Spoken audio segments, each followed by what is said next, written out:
Baik kelas, seterusnya kita sambung 4.5, faktor yang mempengaruhi perkembangan fetus dan bayi. Okey, apa faktor yang mempengaruhi perkembangan fetus dan bayi? Okey, yang pertama adalah pengambilan makanan yang berkhasiat dan seimbang. Okey, kenapa perlu makanan yang berkhasiat dan seimbang ni? Okey, sebab makanan yang berkhasiat dan seimbang ini penting untuk perkembangan fetus di dalam kandungan. Okey, dan wanita yang hamil ni dia punya keperluan kalori lebih tinggi berbanding dengan perempuan yang tidak mengandung. Kenapa keperluan kalorinya lebih tinggi? Sebab uh, kalori ataupun tenaga dan juga nutrien tu diperlukan untuk perkembangan fetus di dalam kandungan. Okey. Okey, ini adalah contoh makanan beserta dengan fungsinya lah. Okey, contohnya serat. Okey, kenapa orang mengandung ni dia perlu ambil banyak serat? Supaya mengelakkan sembelit. Okey. Okey, kemudian ferrum. Okey, ferrum ni dia ada di dalam hati. Maksudnya hati ayam, hati lembu. Okey, daging merah dan juga ikan. Okey, daging merah ni selain contohnya daging lembu, daging kerbau, unta, semua tu itu adalah daging merah. Okey, apa fungsi ferrum? Ferrum ni penting untuk pembentukan hemoglobin sel darah merah. Apa itu hemoglobin?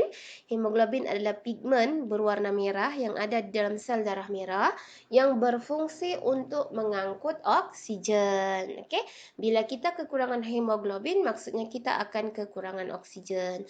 Bila kita kekurangan oksigen, kita mengidap boleh menyebabkan anemia lah. Anemia ni adalah satu penyakit di mana kita kurang sel darah merah, so kurang oksigen yang akan diangkut lah ke sel-sel badan.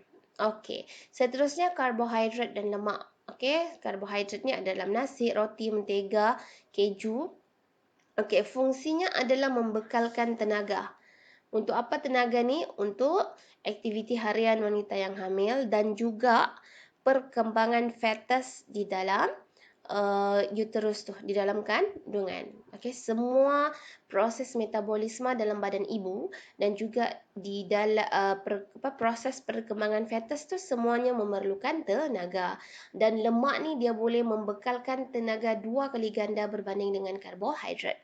Okey, kemudian vitamin C ada dalam buah-buahan citrus. Buah-buahan citrus ni macam limau, macam tu kan, yang masam-masam tu, jambu batu, kubis dan tomato. Okey, ni fungsinya untuk menyihatkan kulit fetus, dan ibu dan mencegah daripada penyakit gusi berdarah. Okey, apa tu penyakit gusi berdarah? Scurvy. Ingat kan? Scurvy. Tahu kan scurvy tu kita punya gusi berdarah. Kenapa selalu berdarah? Disebabkan oleh kekurangan vitamin C. Okey, kemudian asid folik.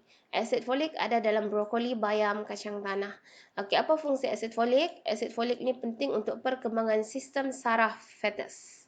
Okey, sekiranya kekurangan asid folik boleh menyebabkan sistem saraf fetus, perkembangan sistem saraf fetus tu dia tidak akan sempurna. So semua ibu yang mengandung, salah satu suplemen yang akan dibagi oleh doktor adalah asid folik. Okey, kemudian protein. Protein untuk apa? Okey, protein ni untuk menghasilkan sel yang baru, menggantikan tisu yang rosak. Okey, dia ada dalam ayam, daging, ikan, susu dan keju. Okey, kalsium dan fosforus. Kalsium dan fosforus ni penting untuk pembentukan tulang. Okey, pembentukan tulang fetus dan memelihara tulang serta gigi wanita yang hamil. Okey, kalsium dan fosforus ni biasa banyak dalam ikan bilis, keju dan susu.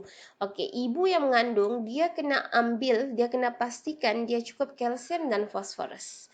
Okey, sebab perkembangan fetus di dalam kandungan tu dia memerlukan banyak kalsium dan fosforus untuk pembentukan tulang, untuk pembentukan tulang. Jadi bila ibu yang mengandung dia kurang ambil kalsium dan fosforus, ini akan menyebabkan ibu tadi kekurangan kalsium dan fosforus dan menyebabkan gigi mudah rosak. Biasa ibu yang mengandung ni bila pengambilan kalsium tidak cukup, gigi mudah rosak. gigi mudah rosak. Lepas tu tulang pun dia akan kekurangan kalsium. Bila tulang kita kurang kalsium boleh menyebabkan osteoporosis. Okey. Okey, itu pasal nutrien. Okey, sekarang ni pengambilan. Okey, faktor yang kedua adalah pengambilan bahan-bahan yang berbahaya. Okey, ibu yang mengandung dia tidak boleh ambil bahan-bahan yang berbahaya sama ada untuk dirinya dan juga fetus. Okey, contohnya merokok. Okey, ibu mengandung boleh merokok ke? Tidak boleh merokok. Okey, pengambilan sama juga pengambilan alkohol dan dadah. Okey. Rokok ni rokok ni boleh menjejaskan baby lah, menjejaskan bayi. Bayi yang dilahirkan boleh berhadapan dengan risiko kematian. Okey. Lepas tu boleh menyebabkan terencat akal. Cacat fizikal. Okey, sebab di dalam rokok tu ada banyak racun ya. Okey, kemudian bayi mungkin dilahirkan pramatang. Apa maksud bayi dilahirkan pramatang? Maksudnya tidak cukup bulan, tidak cukup 38 minggu dia akan dilahirkan dan boleh menyebabkan keguguran. Okey? Okey, sama juga minuman beralkohol. Minuman beralkohol tahu kan? Okey. Dia boleh menyebabkan sindrom alkohol fetus. Sindrom alkohol fetus nanti kita tengok apa dia. Boleh menyebabkan terencat. Terencat ni maksudnya dia punya perkembangan mental, perkembangan otaknya terjejas lah. Sistem saraf dan jantung akan rosak. Okey, dadah. Dadah boleh menyebabkan fetus cacat. Okey, ini adalah ciri-ciri ataupun simptom sindrom alkohol fetus. Okey, sindrom alkohol fetus ni badannya kecil, lepas tu dia punya otak terencat. Kesian baby kan. Okey, lepas tu dia punya muka cacat. Mukanya cacat. Contohnya di sini dia punya hidung ni, batang hidungnya pendek. Kan?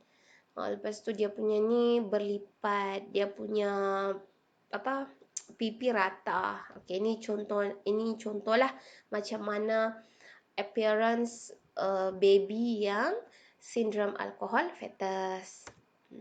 Okey, kemudian kepentingan susu ibu. Okey, susu ibu ni adalah makanan yang paling bagus. Paling bagus untuk bayi adalah susu ibu. Okey, bila baby umur 0 sehingga 6 bulan, 0 hingga 6 bulan, makanan yang paling maksudnya makanan yang paling bagus. Baby kan 0 hingga 6 bulan ni dia minum susu je. Dia tidak boleh makan kan, nanti 6 bulan ke atas baru dia boleh makan benda yang lembut-lembut, bubur yang ditapis macam tu kan. So, makanan yang paling bagus untuk baby adalah susu ibu. Bukannya susu formula. Susu formula tu susu lembu kan. Susu ibu ya. Okey, ada apa dalam susu ibu tu? Kenapa dia bagus? Okey, susu ibu tu dia mengandungi semua keperluan baby. Okey, dia mengandungi semua nutrien yang diperlukan untuk perkembangan bayi. Okey, kemudian dalam susu ibu tu ada antibody. Antibody ni dia akan melindungi bayi daripada diserang penyakit. Okey?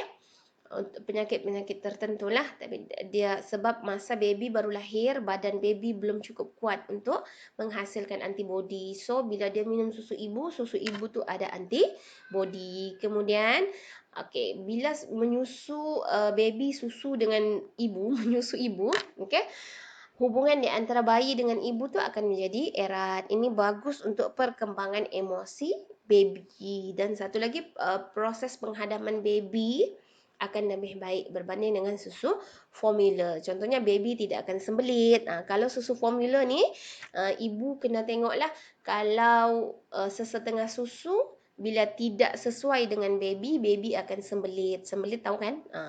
Kalau tidak sembelit dia akan cerit-birit. Kitalah kalau susu ibu dia sesuai, dia tidak akan sembelit, dia tidak akan cerit-birit. Okey.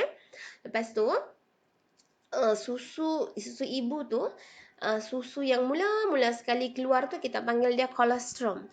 Colostrum tu susu tu dia warna kuning. Okey, susu tu colostrum tu dia ada antibody yang sangat tinggi lah. Itu bagus untuk bagi baby minum. Okey. Okey, bila baby lahir-lahir je, benda pertama yang akan dimasukkan ke dalam mulutnya adalah susu ibu supaya dia dapat colostrum tu ya.